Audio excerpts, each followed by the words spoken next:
It's time for that market update right here in Portland, Oregon.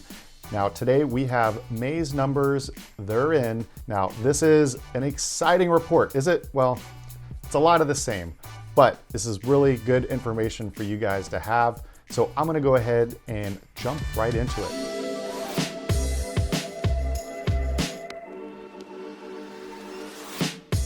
I'm a local real estate agent right here in Portland, Oregon. If you guys are thinking about moving here, go ahead and reach out. I'll go ahead and throw my number up. I love working with new clients. And if you have any questions about the local market here, I'd be happy to go over it with you. I have a Calendar link right down there in the description area. So if you want to go ahead and set an appointment, something that works for you, I'd be happy to talk to you. I'm excited to get into these numbers. Let's go ahead and jump into it. All right, so right off the bat, what we're seeing in inventory in months, if you look at the chart over here on the far right, the 2023, there you see May, 1.9 months of inventory.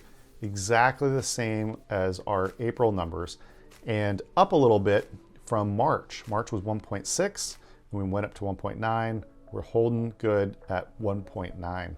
Now, if you look over here on the left side of the screen to new listings, the residential highlights, new listings decreased 16% from this time last year, but let's look at how does that compare to last month.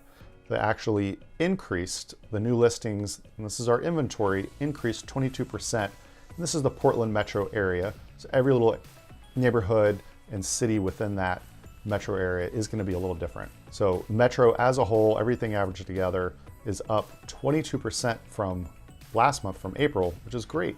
Now, if we go over here to pending sales increased month over month, almost 10% there. You can see right here. Closed sales increased 17% from the previous month. And inventory time on market, we have 1.9 months in May. Now the total market time decreased to 40 days. And if you look here, the year-to-date summary, this is comparing the first 5 months of this year, 2023, to the same period in 2022.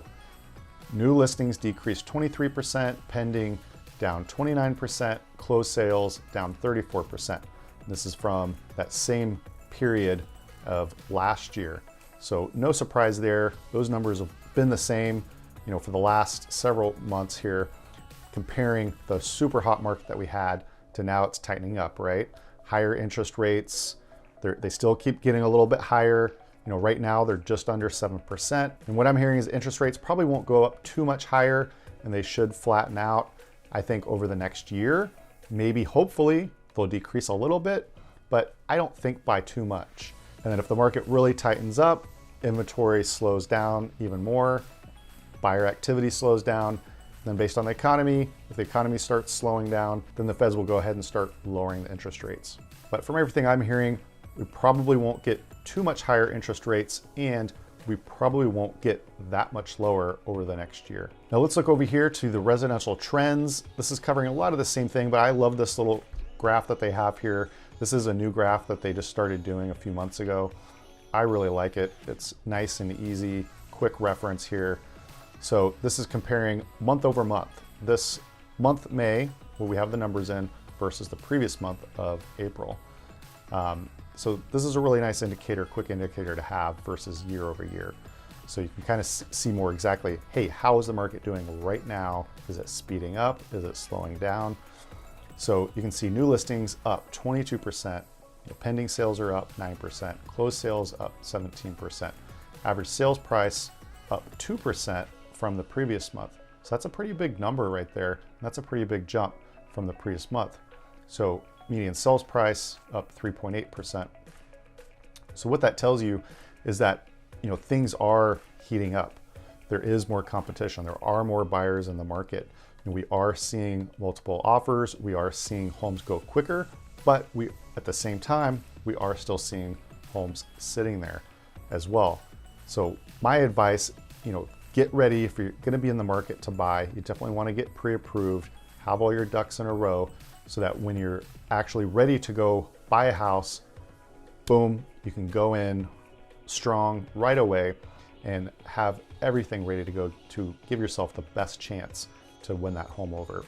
Now, it doesn't necessarily mean, I'm not seeing big competition as far as, big prices over asking. anything like that. It really just depends on the house. I'm still able to get clients homes without multiple offers just by being the first one to make an offer as soon as that home comes out on the market. Or if it's been on the market for a little while, by a little while I mean, more than 2-3 weeks, then hey, all the cards are on the table, but you still want to put in a good strong offer, especially if you like the house. Don't want to give them a reason to say no or kind of fish out there for other offers. So that's kind of my strategy I'm employing right now. Really depends on how long the house been on the market. Is it brand new? How move-in ready is the house? Does it need a little bit of work? And I think the best deals in this market can still be found if you're offering on those diamonds in the rough, those houses that maybe a lot of people are overlooking, but are still great homes. Maybe they just need a little bit of sprucing up in the right way, or maybe they were kind of mismarketed a little bit, or maybe they fell out of contract and now so it's showing a lot of days on market. Those can kind of get looked over by buyers quite a bit. They think something's wrong with it. So those kind of opportunities are really good to try to take advantage of in this current market that we're in right now. So you can definitely still buy houses. It's still a great time to buy as far as, an inventory point of view. You're not going to be having to overpay in most cases, over list price. So we still have a lot of levers that we can use. It's still a way, way better market to be a buyer in right now than it was last year because you were having to pay so much more over asking price. The only negative thing about this market right now as a buyer is the interest rate, higher interest rate. Definitely my advice is buy something that is affordable to you, but then plan on refinancing that in 2-3 years when interest rates come down. Okay, so let's get back to the year-over-year stats. You can see, we know this from May this year to May last year. New listings are down compared to last year. We had a lot of listings last year, and now we don't have a lot of listings. So not a surprise there that the listings are down, and because of that, pending sales are down and closed sales are down. All those just follow it. So the average sale price is down 4% in the Portland Metro compared to where it was last year. So as a buyer, that's good. But again, month over month, prices have been going up steadily. So something just to be aware of. And a reason for those prices to steadily be going back up now is because we have hit the bottom this winter. We hit the bottom of this current cycle of prices going down from last year, and now they're starting to rebound again. That if it was a chart, you'd see it going down and then start going back up. I'm going to get to that chart here and show you here in a minute. And you can see here the average sales price is $600,000. The median sales price, which is a little bit more accurate, is $539,000, almost $540,000. So you can see that right here. And our total market time has gone down by 7 days.